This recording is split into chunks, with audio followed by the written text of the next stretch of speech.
पुन्हा एकदा आपल्या कोकणहरीण यूट्यूब चॅनलमध्ये तुमचं सहर्ष स्वागत आहे आणि नवीन व्हिडिओ घेऊन येत आहे सोबत।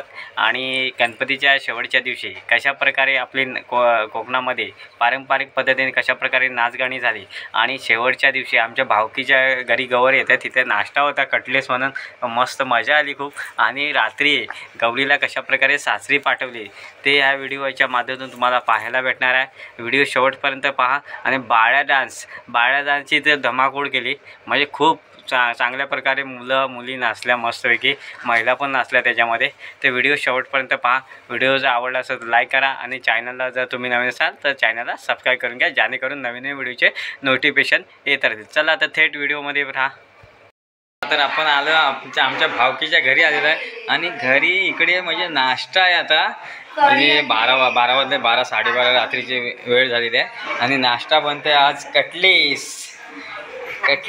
ब्रेड कटलेस आणि बनवायला सर्व मदत करणारी माणसं आलेली आहे तिथे। आणि ते ब्रेड कटिंग केलेले आहेत व्यवस्थित आणि इथे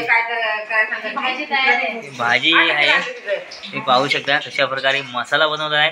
थोडा वाटते फरकाजांचा पण थोडासा हात असेल याच्या मागे, मसाल्यामागे। आणि इकडे मावशी आहे, मावशी झटपटाने फटफट तयारी करणारी। अरे बहुतेक काय तू काय केलास काय आज याला मदत काय केलीस? बटाटी भाजी, कोथिंबीर, लसूण कांदा, म्हणजे जे काम केलं नाही तिला एवढं नाही, एवढं तिने काम केलं ना तिला पण आठवत नाही। दुसऱ्या सांगतात तेव्हा माहिती पडत की काय शोधलंय ते। भरपूर मेहनत केलेली आहे, मावशीचा हात आहे त्याच्यामागे। जागरण असल्यामुळे थोडंसं हे होते। नाही ते वहिनी इथे तलतायत मस्त की बघा, एकदम म्हणजे आपला घरगुती ब्रेड कटलेस मस्त की बनवत आहेत। आणि इथे 50 एक झाले असतील ना, 50 एक बनवलेले आहेत मस्त की। आणि खायला पण मजा येणार आहे, नाचून माणसं थकलेली आहेत। आणि इकडे गावच्या मिरच्या पण आहेत एकदम मस्तपैकी। आणि इथे बघा अजून बाकी आहेत, म्हणजे आता माणसंच खूप असल्यामुळे म्हणजे किती असतील टोटल हे बघा। इथे सोनाल आहे, सोनालने पण ह्याच्यामध्ये कटलेसमध्ये काहीतरी हातभार केलेला आहे, असं मसाल्याची आयडिया आहे ना सोनालची असणार ह्याच्यामध्ये। आणि मस्त आहे की ती पण तलतंय चुलीवरती, चुलीवरची चव आणि आपली गॅसवरची चव अलग प्रकारची असते। घाईत काम चालू आहे थोडंसं। हे बघा चुलीवरचं बघा कसं मस्त आहे की बनवलं आहे, चुलीवरची चव अलगच असणार आहे। आणि इथे मसाला वगैरे भरलाय, मसाला तू बनवलास? कारागीर आहे सोनाल, कारण पहिले ती दापोलीला जेवण वगैरे बनवायची, त्याच्यामुळे तिला आयडिया आहे याच्यामध्ये बनवले कशा प्रकारे बनवलं जातं ते। तर बघूया खाल्ल्यानंतर आपल्याला माहीतच पडेल। मस्त की बनवा एकदम। थोड्याच वेळात नाश्त्याला सुरुवात होणार आहे। नाचगाणी झाली आपली, नाचगाणी झाली, नाचगाणी बाकी आहेत काय? आता सुरुवात करूया। अच्छा तलातल चालू आहे, चला फटाफट बनवा। मित्रमंडळी कसं आहे माहिती आहे, प्रत्येक घरी आहे ना अलग अलग नाश्ता असतो। म्हणजे पहिलेच पद्धत होती फरसाण वगैरे द्यायचे, त्याच्यामुळे फरसाण वगैरे आता लोक खाईत नाही, काय नाही, मग वेस्टेज जातं आपला फरसाण आणलेला। त्याच्यामुळे काहीतरी अलग बनवतात की वर्षातनं एकदा आपल्या घरी जेव येतं, त्याच्यामुळे काहीतरी अलग बनवलं तर माणसाने जर खाल्लं तर बरं वाटतं, माणसांना पण समाधान वाटतं। त्याच्यामागे हे कारण आहे का नाही, म्हणजे फरसाण आपलं वेस्टेज जातं ना थोडा, असं म्हणजे कोण खाईत नाही असं पहिल्यासारखं। पहिल्या आवडीने खायचे ना तुमच्याकडे कटलेस, म्हणजे तुम्ही लोक पहिले जेव्हा नाचायला खोबरा बिबरा पोल्या बिल्या गौरीच्या सगळ्या खायचं, म्हणजे सर्व खायचं। आता सर्व हे बदल झालेला आहे। त्या आई काहीतरी घेऊन आलेली आहे, काय आणलास तू? चटणी दाखव जरा कशी आहे चटणी, तुम्ही पाहू शकता कशा प्रकारे बनवलेली आहे मस्त की। फ्रीज मध्ये ठेवलेले काय? हो फ्रीज मध्ये ठेवले, इथे फ्रीज मध्ये ठेवून आणलेले आहे काय? मस्त तिखट चटणी दिसते एकदम, हा मस्त बनवलं आहे, मस्त झालेलं आहे सर्वांना आहे ना। बघा जागरण दिसतोय, डोळ्यावरती जागरण आहे बघा। पहिल्यांदा कुणीतरी खोबरं हातात घेतलेलं आहे बघा, भरपूर दिवसानंतर खोबरं हातात दिसत आहे। तिथे देवाची प्रसाद होत आहे आपलं सफरचंद वगैरे आमची गावडीन बाई कापताय आणि केळी घेतले ना. आता हे परसाद वाटायला घेतले ना. हां परसाद वाटायला सर्व मंडळी आलेली आहेत. आपल्या गावच्या महिला वगैरे आहेत. इकडे सर्व पुरुष मंडळी बसलेली आहे सर्व आणि नाश्त्याची वाट बघताय. आवर्जून नाश्ता येणार आहे थोड्या थोड्यात. तर चांगला गरम गरम नाश्ता येणार आहे. कटलेस मस्तपैकी एकदम गरम बनवलेला आहे मस्तपैकी. आमचे निलेश दादांच्या घरी नाश्ता आहे. खास करून मस्त नाश्त्याची सोय केली आहे तुम्ही. सर्वांना आवडणार आहे असा नाश्ता बनवला आहे. या आपला आहे ना बाया डान्स आहे ना त्यांना भरपूर आवड आहे आणि गाणं म्हटलं तरी बोलतील. आपण बघूया.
मित्रांनो, तर व्हिडिओ इथे स्टॉप करतो. व्हिडिओ आवडला असेल तर लाईक करा आणि पुन्हा भेटू अशाच नवीन व्हिडिओमध्ये. तोपर्यंत बाय बाय, टाटा. आपली काळजी घ्या स्वतः.